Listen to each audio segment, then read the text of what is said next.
not him. He was exercising his right to express his views. So his name is Mitch Kale. And you can hear that interview as it goes up on podcast on Monday. So those of you who are members of the group of the Freedom from Religion Foundation, thank you. Thank you for joining, and thank you for helping us to fight to keep state and church separate. And maybe you might want to keep informed about the lawsuit that's going to happen here. We assume it's going to happen here in Arizona in early next spring. So I can be done here, Mark. Do you want to do questions, or shall we just keep moving along today? There's always questions. Okay.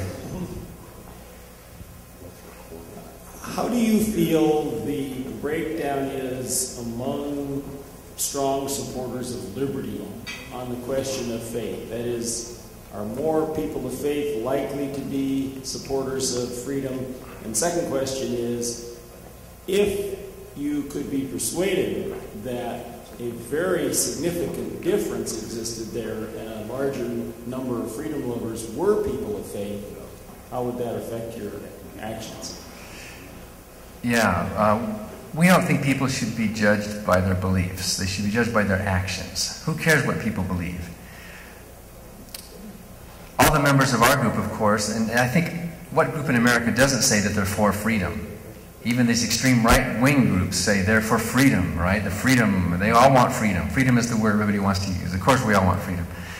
But we do notice that the higher you go in education, the lower you are, less likely you are to be religious. That's just a fact. The higher you go in science, the less likely you are to be religious. So the more informed people are in general, the less likely as a group they are to be religious. That doesn't mean there aren't some wonderful religious people, and there are, and people that we are proud to work with, who go to church, who pray, who give money to their religious institution, who are also fighting for freedoms as well. In fact, some evangelical preachers, the pastor of one of the biggest churches in Minnesota, Greg Boyd, he and I have done a couple of debates. He's evangelical, right-wing, anti-abortion, anti-homosexual, all this stuff, and yet he doesn't think America's a Christian nation. He doesn't think religion and government should mix. He doesn't invite candidates into his church. He thinks there should be a separation because of that idea that they both get dirty when they mix. So we tend not to judge people by what they say they believe or not. We judge them by their actions and their stance for liberty. You know, George Smith, for example, is an outspoken atheist. One of the best atheist books in the world is his book, The Case Against God. By the way, I got to officiate at George Smith's wedding a few years ago in Illinois. When he got married, he wanted a non-religious officiant. We had a wedding in a restaurant, and that was a real honor. And he gave me a nice photograph of Robert Ingersoll, a little gift from that. So religious people, if they follow their Bible, are not for freedom. The Bible, if you take it for what it says believers should bring into captivity every thought unto the obedience of Christ. It says, lean not on your own understanding. We have to be slaves. We have to glorify. We have to submit. We have to be obedient. So the Bible itself is anti-liberty, although they have some words about liberty in the book, in the Bible. If you read it, it is a pro-slavery book. And Rick Warren, in his book, The Purpose-Driven Life, says you don't get to choose. You don't get to choose what your purpose is. You must submit as slaves to the dictator who decides for you. So I think in general, people who abandon religion tend to be more freedom-loving than those who stay in their faith. Hi, thanks for the great talk. I was wondering if you could comment on the current conservative paranoia about the imminent takeover of America by the Islamic Caliphate and Sharia law. Yeah, well, that's just like we heard earlier today. Be afraid. Be very, very afraid.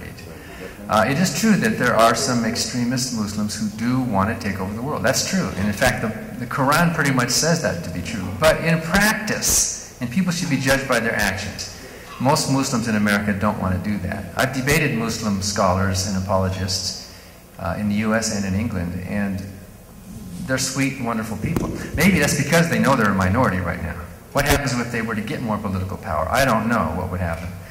But I think conservative believers need an enemy. It can be abortion, it can be gay marriage, it could be the Muslims. They need to have some kind of an enemy. And for some of the groups, we are the enemy. You won't believe how much money the religious right is raising off of our lawsuit. The Alliance Defense Fund and the National Day Prayer Task Force. We atheists are trying to take over America. That's what they're saying. We atheists are trying to subvert freedoms. We're trying to stop people from praying. We're trying to stop religious liberty. When was the last time an atheist knocked on your front door? I mean, really, what atheists and agnostics want is governmental neutrality. But a lot of people in the country can't distinguish between neutrality and hostility. They think neutrality is a hostile act towards their freedom to territorially mark off the boundaries of the government with, you know, like those animals who mark off their territories, spraying this. That's what they feel like. And if they're not allowed to do that, they feel like we are being hostile against them. The war against Christmas, for example. Maybe we throw us a few snowballs now and then, but there's no war against Christmas. I guess to answer your question briefly, there's some concern there, but it's way exaggerated. It's money, it's raising money, it's giving the cause, it's getting people afraid so they will continue to be sheep and contribute to these groups. Not yet. A very quick question. Has the ACLU come in to help you out in any way? The ACLU, yes. The ACLU filed an amicus brief on our behalf, a wonderful one, in connection with the Americans United for Separation of Church and State. They did the same thing when we were before the Supreme Court in 2007 on the Hine decision. They also submitted a strong amicus brief. And just Thursday, Judge Williams, at the end of oral arguments, said, "Thank you, everybody, and thank you for all the wonderful amicus briefs, which have been very helpful in this case." So the government had amicus briefs from these religious right groups, including Judge Roy Moore. Do you know who that is? The Ten Commandments judge. He was the guy who was kicked off the Supreme Court in Alabama because he violated the law and put the Ten Commandments there in Montgomery. He submitted a brief, but we had a nice brief from the ACLU, and ACLU is very strong. They have a strong state-church separation part of what they do. And we work with them informally on an ad hoc basis on many cases around the country as well. Sometimes we will go to court, or sometimes we'll raise an issue and they'll go to court on that issue, and we'll find the plaintiffs for them, or vice versa. So there's a good cooperation there. You know, one question that I have is here in Arizona, right at the time, I don't know if a lot of you remember that there were Freedom From Religion Foundation billboards here in Phoenix. Do you guys remember that? It was right at the same time that we were doing It's Not My Debt billboards. Remember those? What happened was, they go, well, one of yours billboards, ours was kind of offensive. You know, it had a fetus in womb saying, "It's not my debt." And then, you know, and they're going, no, you know, which way, what's not my debt? I mean, you know, they didn't know how to take this one. They go, we want to treat that like Clear Channel would not take the billboard. CBS did, and this is what they told me. They said, like the Freedom From Religion Foundation billboards, if we get a complaint from someone, we may move it from that billboard if you're near some church or something. Your billboards were near, there's church everywhere. So, I mean, you know, there's churches that complained, well, they would be moving it around and that kind of thing. So I got to see it from the commercial standpoint on this, what they were discussing, and how I was wondering how they were communicating with you, what kind of impact these billboards had, what kind of press you got from it, and was it a profitable or was it worth doing, or what kind of impact it had? Yeah, I think Mark was involved. Were you helping us with that? Where did he go? Oh, he apologizes. He's feeling ill. He had to leave and go. Oh, he did. Okay. He's sick somewhere. Well, I think he helped us. Originally, we had picked out, I think we had a dozen, or was it 8 or 10 in Phoenix that week, or that month. And we picked out these nice locations, and then the billboard company told us, wait a minute, some of them are too close to churches and schools. And so they used this idea that for tobacco or for any offensive stuff, it can't be so many feet from a church or school. So we had to find new places. But I don't think any of them ever had to move. But if you saw the evening news for a couple nights in a row, they made a big deal. The atheists are coming. They're all over Phoenix. The atheists are coming. And then they put up all the intersections where the billboard, which was great publicity. We get more response from the buzz. We get more response from the publicity about the billboards than we actually do from the billboards themselves. We hear from people, but we're a nonprofit group, so we don't have to make money, and often we won't make money. But what happens is we've raised money in advance to pay for these billboards, and a lot of the money comes from local people. There are people here in Phoenix who supported and wanted to have the billboards go up.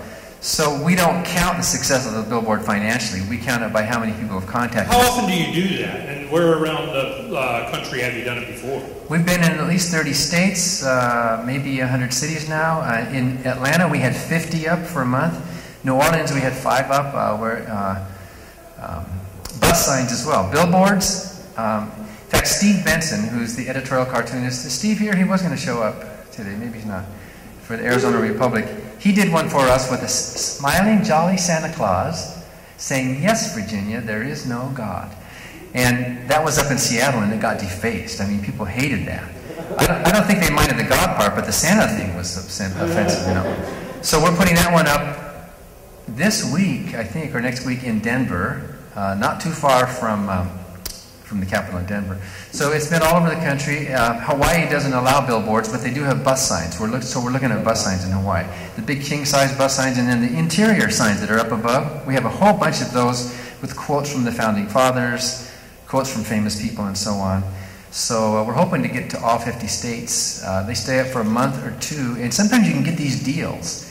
If you go to the company, and they will do remnants is what they are. Space they can't fill, they'll give you a great deal that they pick where it goes. So in Atlanta, we had 50 of them up.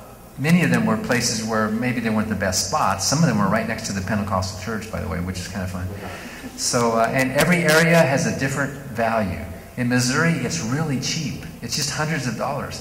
But in New York City, it's $20,000 for one sign for a week. I mean, it's a totally different ballgame which market you go into. So as long as our members want to do it, and as long as they'll help us do it, then we're going to keep doing billboards. Does Turner? You know, I don't know who it was in Atlanta. Does Turner own those? We've actually had good results from Clear Channel, believe it or not. In fact, our station of our radio show is a Clear Channel station. Clear Channel's bottom line is money. They don't care if it's Rush Limbaugh or who, as long as it's making money. That's their deal. And then there's all these different local outdoor advertisers in different areas. And you can do deals with them, and you can also ask for nonprofit rates as well.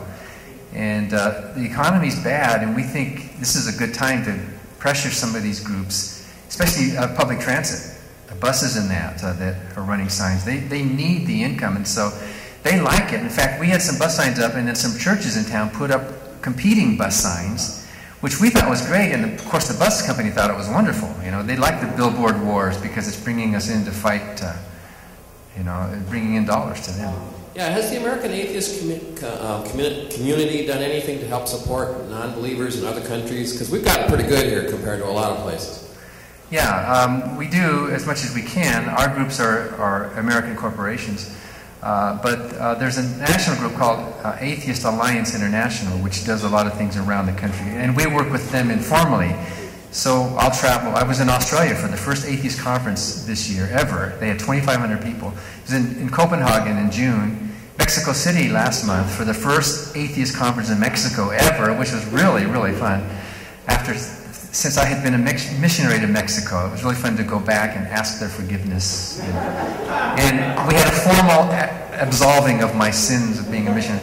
So yeah, some countries are poor, of course, and so it's surprising. It doesn't take a whole lot of our American dollars to go a long way. Like in Uganda, there's a group starting in Uganda. There's another one in South Africa right now by another former preacher missionary. That group is starting up. So yeah, but our group, Freedom from Religion Foundation, officially works on the Establishment Clause, United States First Amendment issues.